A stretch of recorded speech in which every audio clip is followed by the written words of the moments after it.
తెలుగు రాష్ట్రాలకు కోటి రూపాయల వరద సాయం ప్రకటించారు సినీ నటుడు megastar Chiranjeevi. Telangana, AP CM relief funds కు చెరో 50 లక్షలు అందజేస్తున్నట్టు ట్వీట్ చేశారు. తెలుగు రాష్ట్రాల్లో భారీ వర్షాలు, వరదలతో ప్రజలకు కలిగిన కష్టాలు తనను కలిచివేస్తున్నాయన్నారు. పదుల సంఖ్యలో అమాయక ప్రాణాలు కోల్పోవడం ఎంతో విషాదకరమన్నారు చిరంజీవి. ఈ విపత్కర పరిస్థితులు తొందరగా తొలగిపోవాలని, ప్రజలంతా సురక్షితంగా ఉండాలని భగవంతుణ్ణి ప్రార్థిస్తున్నట్టు తెలిపారు megastar Chiranjeevi.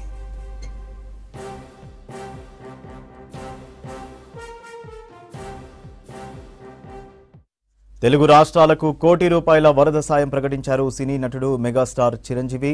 Telangana, AP CM relief funds కు చెరో 50 లక్షలు అందజేస్తున్నట్టు ట్వీట్ చేశారు. తెలుగు రాష్ట్రాల్లో భారీ వర్షాలు, వరదలతో ప్రజలకు కలిగిన కష్టాలు తనను కలిచివేస్తున్నాయన్నారు. పదుల సంఖ్యలో అమాయక ప్రాణాలు కోల్పోవడం ఎంతో విషాదకరమన్నారు చిరంజీవి. ఈ విపత్కర పరిస్థితులు తొందరగా తొలగిపోవాలని, ప్రజలంతా సురక్షితంగా ఉండాలని భగవంతుణ్ణి ప్రార్థిస్తున్నట్టు తెలిపారు మెగాస్టార్ చిరంజీవి.